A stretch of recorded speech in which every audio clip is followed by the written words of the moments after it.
TNA Wrestling crossed the line again as another action-packed episode of Impact. We are on the road to Victory Road in just 2 short weeks' time, and this week's Impact really set the stage for what is gonna be happening at Victory Road. Let's get straight into it with the opener.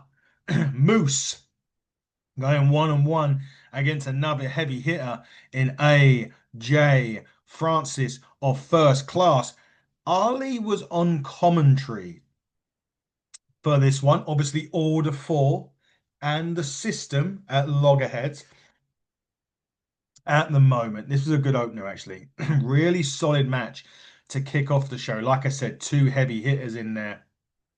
That still doesn't prevent Moose from doing some X Division stuff as well. But these two really worked well together. But what I would say, excuse me, about this, Ali on commentary really did offer something a little bit different on there. We know he's going to obviously pander to the fact that he's got the system in his sights and all the four are feuding with them.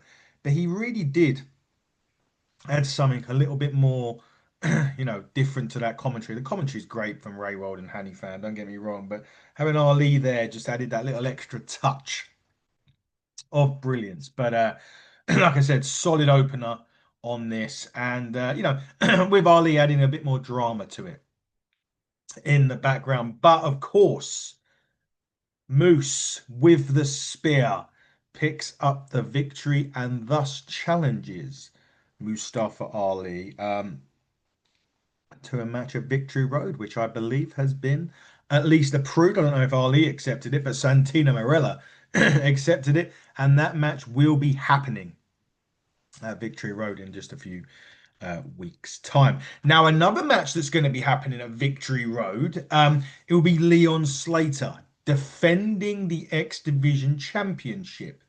Now, the match Impact was all three of the Rascals, Wentz, Miguel, and Myron Reed, and Jake something in a fatal four-way match to determine the number one contender. The Rascals, however, were having a little bit of a musical battle, should we say, with the lyrics to Guess Who's Back from Eminem. But they were going to basically pleaded their case as to why each particular member was going to win the fatal four-way match a little bit later on Impact to face Leon Slater. Who is it? We'll find out in a minute. And it was a surpriser, that's for sure. Back to the action, though. Must say, TNA's action this week, and it generally is good, don't get me wrong. But TNA's action this week was really, really hot. Don't forget, though, you can watch it TNA Plus app. Get it downloaded, get subscribed, watch TNA weekly. If you get the standard package, you'll watch TNA weekly. But if you want those pay-per-views added, I believe it's the championship package, and you'll get the TNA retro shows from Impact's gone by with the likes of AJ Styles and co. So don't forget to watch that. But back to the action, a relatively short bit of action, but more about what happened after. This was Joe Hendry versus Travis Williams of the Norman Armory, with obviously Eric Young at ringside as well on this. And interesting one, because remember a couple of weeks ago, uh, Eric Young cleansed, that was the word I was thinking of, cleansed Joe Hendry a couple of weeks ago. You'll remember that on Impact. Joe Hendry was at last week, returned last week. And this was a short one for this particular match, sorry, was short. But nevertheless, Joe Hendry picks up the victory. But what I will say about this is that Travis Williams shined in defeat with this. He hit some real good moves, and he done in this match in general, done a great job of continuing on that feud between Joe Hendry and EY. But it was the aftermath that shocked the world. Now, the aftermath was Joe Hendry picking up the win with a standing ovation. But EY was asking the teammate of Travis Williams, Judas Icarius, to take out Travis Williams. He didn't. So Eric Young took them both out and cleansed the Northern Armory. Two big power drivers in there from Eric Young. I don't know what happens here and what's going to happen going forward, but that added another exciting element to the story between Joe Hendry and Eric Young. Eric Young seemingly, well, definitely has cleansed the Northern Armory, but he will be facing Joe Hendry, and I think that may be well at Victory Road in a couple of weeks, which again, TNA Plus app, everybody. Make sure you watch it. Cardona was next, Matt Cardona, and he was calling out Ryan Nemeth. Basically, obviously, Ryan Nemeth cost him last week for those of you that watched Impact last week, and Matt Cardona wants his revenge. Will he get it? Have to wait and see, guys. But Cardona, he's back in NWA as well. Samhain is Matt Cardona. Looking forward to seeing that. Also, ex TNA star Hammerstone will be returning to the NWA at Samhain against Trevor Murdoch. Just thought I'd throw that out there. Podcast time. Well, you're watching one and listening to one. So, but anyway, podcast time. This time, Victoria Crawford, the former Alicia Fox, had a podcast. And her first guest, much to the surprise of absolutely everybody, including the guest itself, Gia Miller. Now, of course, those of you that will know, Tessa Blanchard was suspended for the attack on Gia Miller way back at Slammiversary, I believe. And yeah, that's basically what this podcast was about. She was accusing her of getting Tessa suspended. It's just like she got what she deserved. What more do you want? And you know, that's the thing with that. Obviously, Tessa will eventually be coming back to TNA. There's no doubt about that. Once suspension is over, I got a feeling maybe at Victory Road we'll see Tessa Blanchard again as we lead into Bound for Glory. But Victoria Crawford wasn't happy with Gia Miller, that's for sure. But as things started to get a bit tasty, out comes Jody Fret to calm the situation down. But of course, Victoria Crawford, she'll be here every week, guys. That is going to be incredible, right? We want to hear Victoria Crawford every week, don't we, everybody?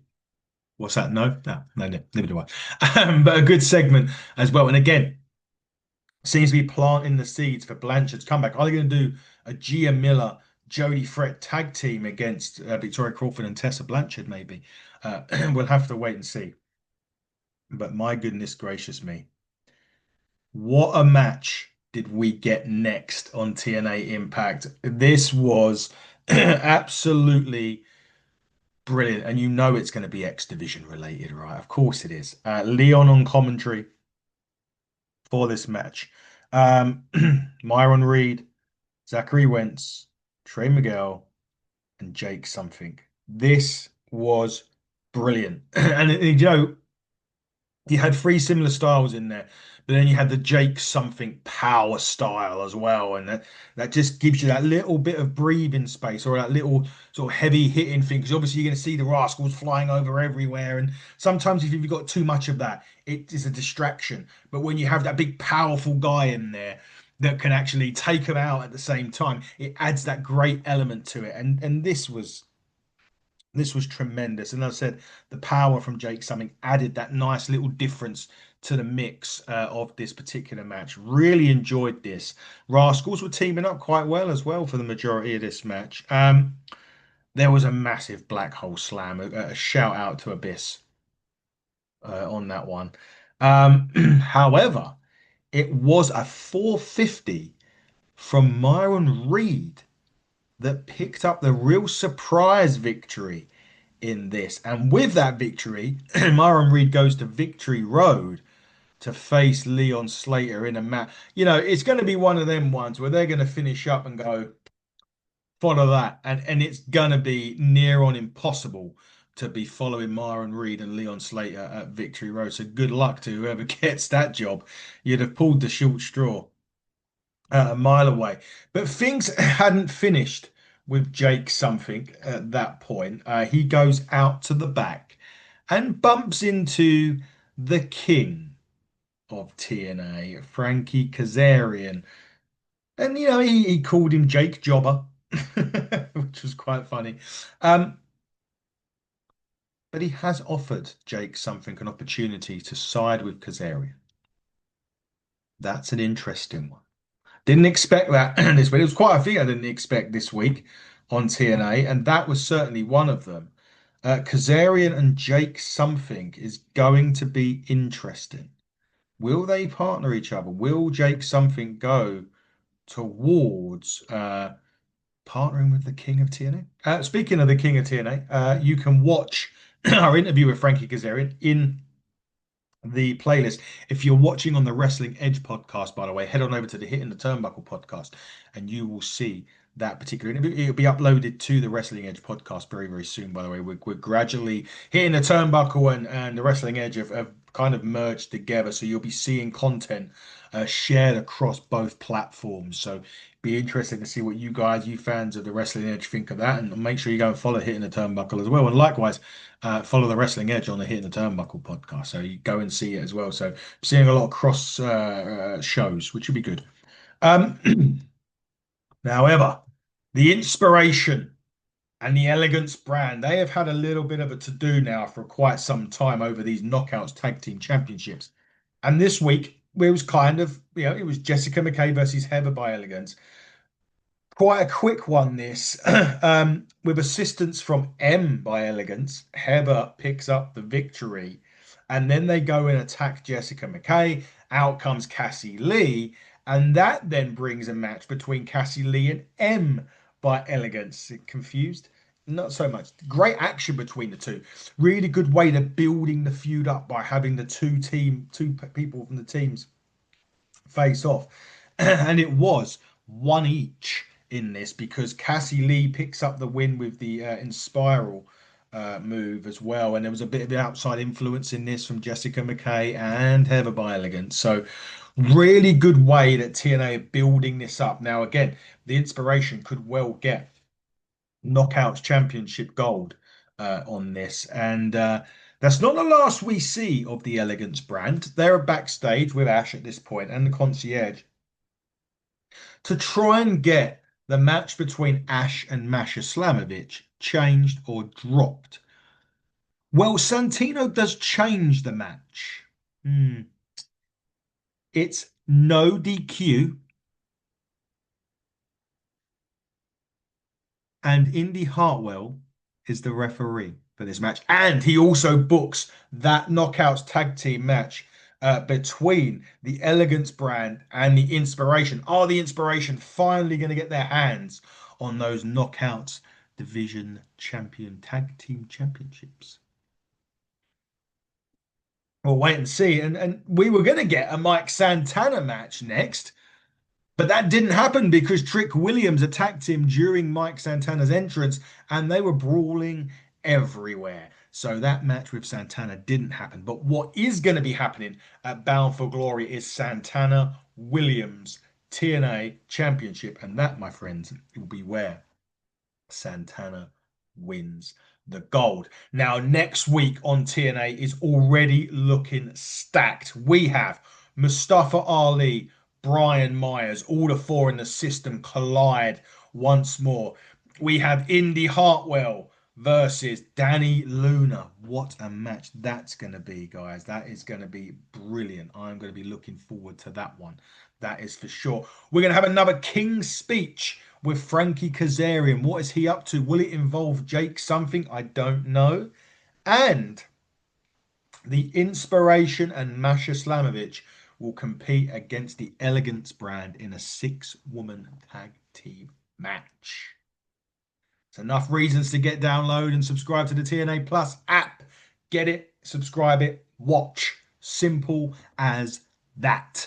Now, main event time on Impact this week, and it was the Nemeths versus the System. Who'd have thought you'd hear that when people don't like the Nemeths and people didn't like the System for a lot of the time, but now they do indeed. This was a methodical tag team match, and this match capped off a brilliant in-ring action episode of TNA Impact. I will say this, the system deserves so much of what they've done over the last 18 months to carry TNA through this amazing growth that they've got going on here. We always love to see Nick Nemeth in the ring as well, don't get me wrong, but you've got to give the system their flowers for what they've done to make that brand, to make the TNA brand and to grow that TNA brand the way they have. They need their flowers. They certainly think that it's going to be, so they certainly deserve it. That's for sure. And this was a great way to cap off the show. Really good tag team match this. But Nick Nemeth did pin Eddie Edwards with the super kick to get the job done for the brothers Nemeth. However, it doesn't end there. Ryan Nemeth gets on the mic, invokes the rematch clause for the Nemeths versus the Hardy Boys for the TNA Tag Team Championships next week on TNA. Hardy's Nemeths Tag Team Championships are on the line. What an episode of Impact this was this week. I tell you what, they are on a great run right now as the road to Victory Road gets ever closer. Do not forget, like I've said throughout this podcast, download, subscribe, TNA Plus. Get whatever package that you want. I would suggest the championship package, but it's up to you. I would get that package and you can see everything TNA related. But if you're watching on the Wrestling Edge podcast, welcome back. There's a lot more coming. If you're watching on the Hitting the Turnbuckle podcast, you know what's coming. There is a lot coming. Ignite is coming. Buckle Up is coming next weekend. Cannot wait to get back to Shenley Road and to present to you an incredible show. Big thanks to TNA, of course, for all the interviews they've been giving us. Like I said, you can see that on the Wrestling Edge podcast as well. That's coming up very, very soon. So keep it locked and loaded to both podcasts. But until next week, if you're a TNA fan, everybody, cross the line and stay safe.